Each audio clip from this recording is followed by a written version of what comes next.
action RPG. It's harking back to the 8 and 16-bit eras, so it's kind of like Link to the Past, but we've taken some elements from some newer games like Diablo, and we made it really hard, so we kind of took some Ninja Gaiden hard and some Bullet Hell hard in there. Some of the requirements that we came up with was that a player can attack an enemy with either a primary or secondary weapon. It just gives them the ability to be equipped with two different weapons at the same time, so they can go back and forth between the two. They can also advance to different floors, to different levels, by going on the stairs, and it ends up, they end up going into another level. And they can also open treasure chests, which contain, different weapons that they can obtain, because all players start out with the sword weapon, but they can also end up getting like the boomerang, the fire fist, and some like a grappling hook.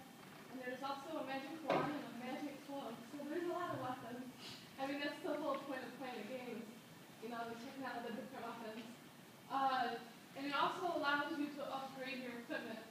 And that just means that you can change the level on your weapon, so you can defeat your enemies much faster because it destroys their health a lot faster. And also the player has to take on some damage whenever they come in contact with an enemy, whether they shoot a weapon at the player or they run into the player. It reduces their health. And also we have the ability that they can change their equipment. So if they have the boomerang and they just change their mind and they want to use the magic wand, then they can just press the command and they can switch as long as they have that weapon. And we also give them the ability to allow them to save their games and of course load their game up from save. This is a really basic overview of the class diagram. Some of the classes are actually from the Impact library. For instance, the game, the background maps, collision maps, and the animation stuff is all from Impact. What we did was we took the inheriting from that entity, and we ended up creating classes for the player for all the various items that you can collect, like coins, keys, health kits. We also have entities for every enemy, for all the projectiles. So if you shoot like a bow and arrow, there's a class for the arrow. So this is our database schema. When the user creates an account, all of their basic information gets put in the user table, as well as some of the game information, which gets updated every time the user saves. The user's email is used as their primary ID, and coins, potions, and portals all have a default starting value, and the X position and Y position keep track of exactly where the user was when they saved, so that when they load their game again, they can respawn exactly where they were. The weapons table keeps track of which weapons the users have picked up and how much they've upgraded those weapons.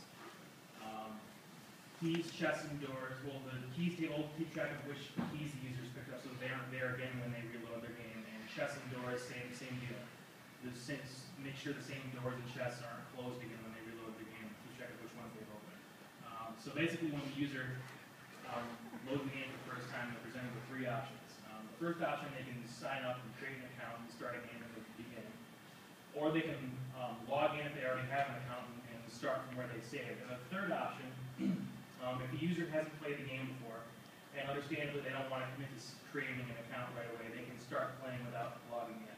And let's say they realize 10 to 20 levels deep that they like the game and they want to save their progress, they can create an account right from the pause menu, which creates their account and saves their progress, and they can just unpause and continue playing as if they were logged in. okay, well, the first demonstration is going to show the different weapons they use and how they overcome obstacles. So he's going to go get the boomerang, because they all start out with a sword, so they all have to, find in the treasure chest by getting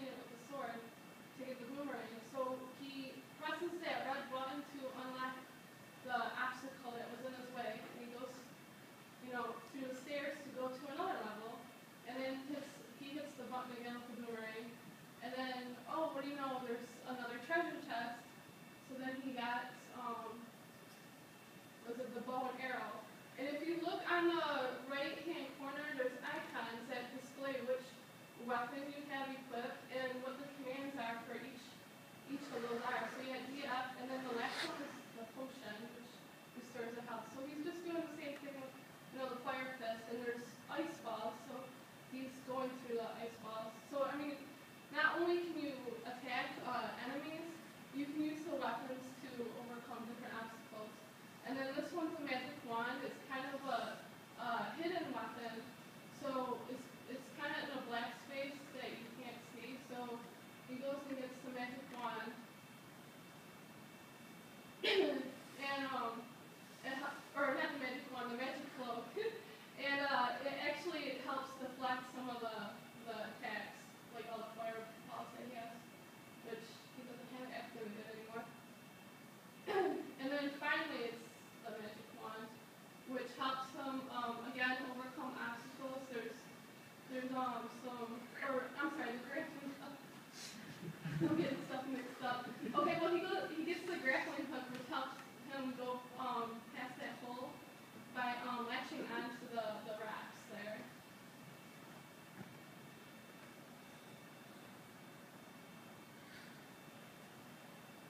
And this one's the magic wand. I like the magic wand. But the blue squares that you see there, they were originally obstacles, like a wall. So he used the magic wand and hit a switch that allowed him to go through the different walls. So now we're going to demonstrate the different weapons and how they upgrade. This is the first weapon you start out with, the sword, and before you upgrade it, looks like just a wooden sword. It's weak. It takes 5 hits to kill the goblin. Goblin, yeah. The weakest enemy in the game. Struggling, level 0 sword. And then you'll see upgrade to level 3. It looks cooler. It's got serrated edges. You can kill the zombies quicker now. And then if you upgrade it all the way to 5, it looks even cooler and you move faster. That's the special little thing that the fifth upgrade of the sword gives you, is the ability to move faster. And then you can kill things quicker too. And then the boomerang, just project it out, you throw it and comes back, and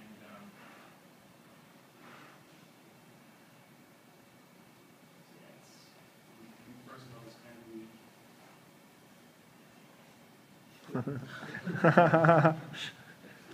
And then when you upgrade to 5, you get a special, like, splits into 2 and comes back, so if you miss the enemy, it kind of sprays out and you can hit it again.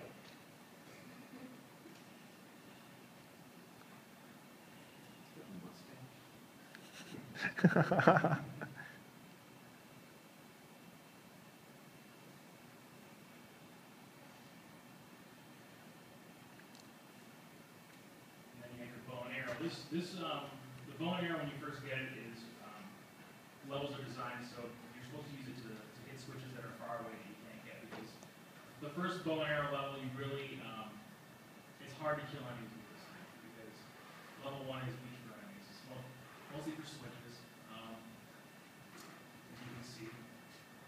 But then it's worth it once you get to the 5th upgrade. The arrow can kill enemies quicker, and it also pierces them and you can kill other enemies behind it.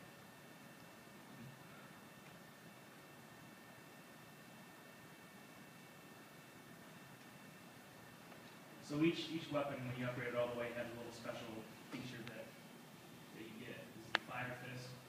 The Fire Fist's main function is you can break ice blocks that are in your way that present obstacles at some levels. When you upgrade it, it looks cooler. You have like sort of a red fire fist, and once again, easier to kill enemies. And then if you upgrade it all the way to level 5, it sort of extends your reach a little bit, and it's stronger and sort of helps you keep enemies away from you.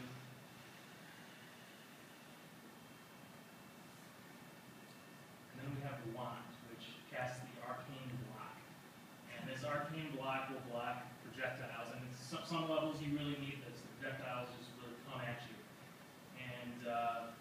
first upgrade is weak. It'll disappear after just a couple hits. Level 5 is much better. It can take more hits. Also, rapid fire hits is actually more strong suit than the first level.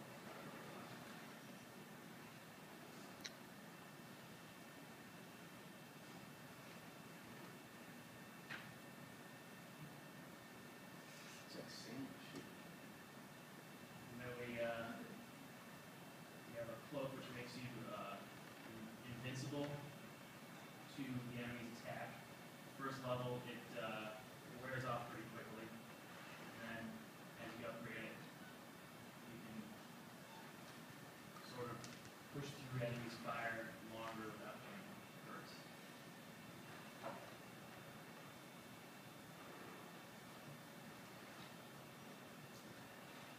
Alright, now part 3. This is the showing off the levels.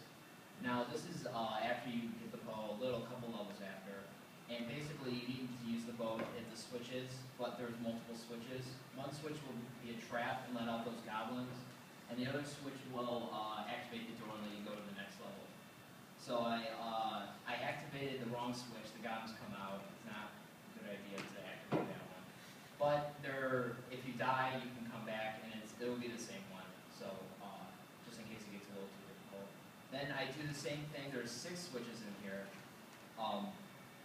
2 of them will activate the door, and then there's also a nice little mage turret there to keep you on your guard while you're trying to hit all the switches with the goblins attacking you at the same time, and with the fireballs and with the archers attacking you at the same time. And you notice I have to use the level 5 leech because it's really hard, and the level 5 bow can pierce your enemies so I can hit the switches and go. And this is the most challenging bow level. I have multiple mage turrets. And actually, a secret surprise, if you hit the wrong one, all the doors open instead of just one of them. So I think I should hit one. Yep, every single door opens.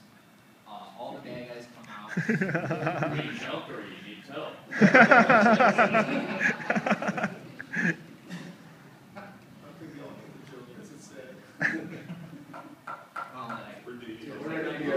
On a side note, none of us have beat our own game. This game is not designed for you to pump quarters in, so it's definitely not like Gauntlet. But you definitely go over. You can definitely start again if you die and you'll be all right. So I hit all the switches, and just for extra fun, add another one right at the end, and I get it right. So I get impressed. The next set is the Fire Fist levels. Basically, it's just a field of ice blocks. There's hidden keys within enemies, and you basically have to get each key to get through the door, and we'll hit the switches and get through the exit door. So I kind of know where it is a little bit, but I'm showing you right now that's the secret, because there's the magic cloak is in this level, and it's in one of those hidden doors. So basically, you can go around and experiment as long as you don't die, and try and get the magic cloak. I hit it very well.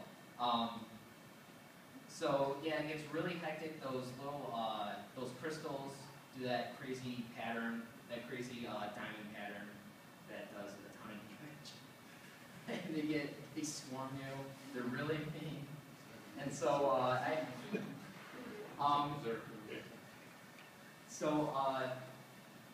actually came up with a strategy. If you alternate between using bow and fire fist, you actually do a lot more damage. So that's what I've been doing. And by some miracle, I actually lived through this part.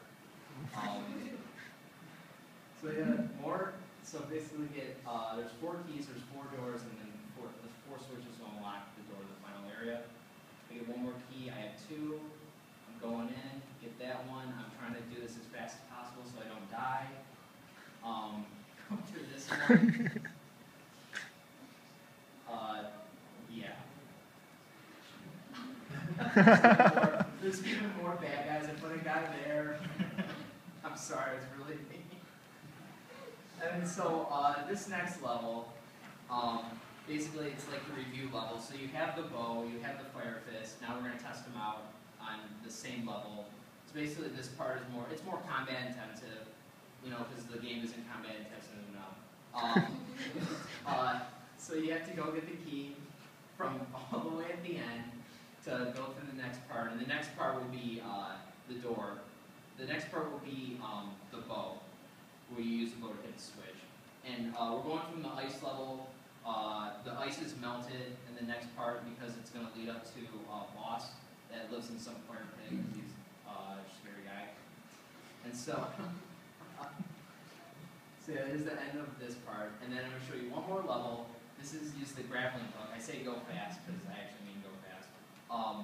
Basically, it doesn't look bad now, but all those little fire, those little explosive crystals will just start swarming the screen with fireballs. So basically, you want to have the grappling hook operated as much as possible, and trying to hit all 4 switches and get to the exit door in this level. I actually cut this one. Those are example levels. Okay, for my part, I'm going to demonstrate some of the bosses in the arena.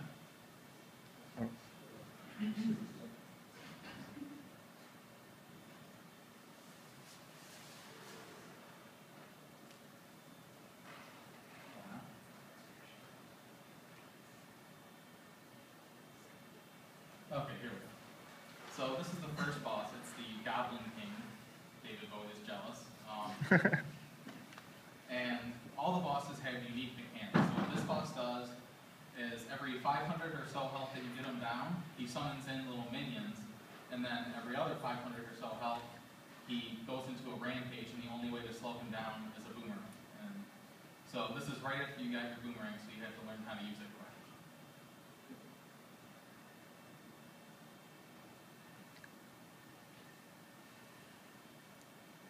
Okay.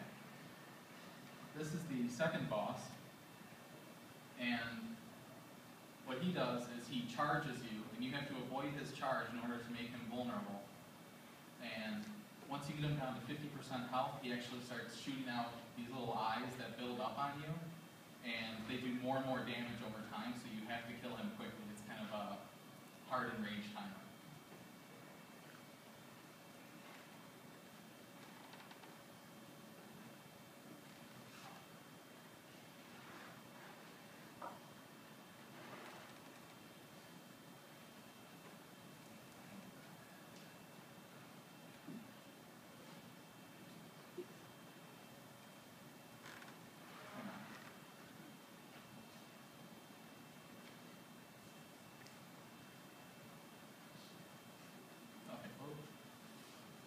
So this is actually the final boss here, and I've only beat him once. So he has 4 separate attacks. One, he shoots his balls of energy in every direction, right there. His second is that he constantly puts out these spheres that do not go away, that just bounce around the stage. Every 10% of his health that you get him down, he does this Buster Bomb attack, which will follow you. And then also he has an attack right there where he shoots out 4, and then they home in on you.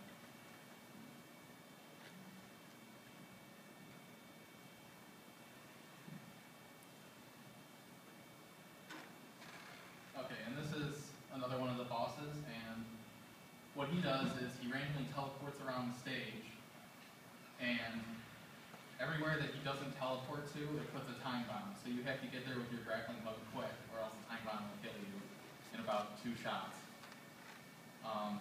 After you hit him 5 times, he starts shooting out fire in 8 directions. And when you hit him a 10th time, he starts shooting it out in 16 directions.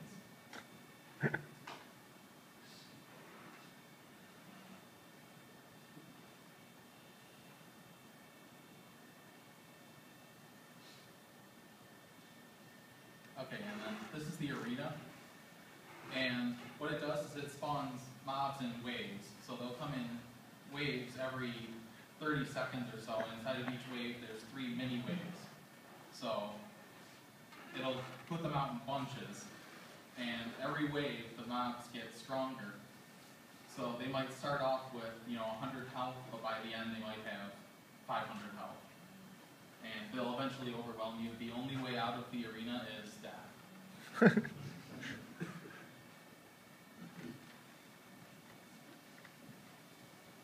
And that's basically it. Does anyone have any questions? said there was no schema for the maps themselves. Once you put the maps in, then how do you build the map? The maps are actually just a two-dimensional array, and it'll actually take a image and it'll parse it. It divides it into 32 by 32 blocks, or 32 pixel by 32 pixel blocks.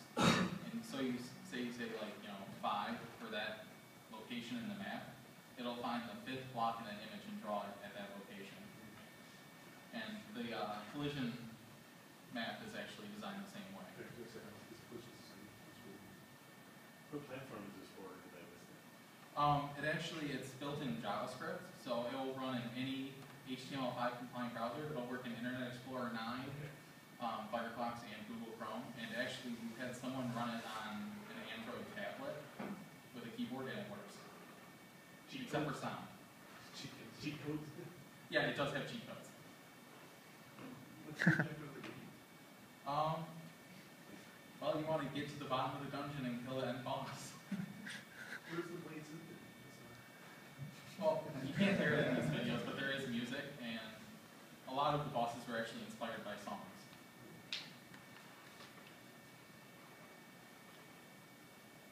So, like, the end boss was actually inspired by a band Between the Buried and Me, and it's their Astro Body song.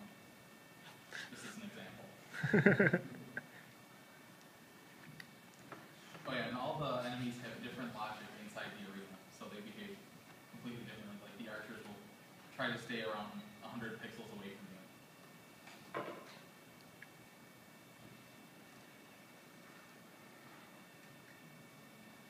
Any other questions? Woo!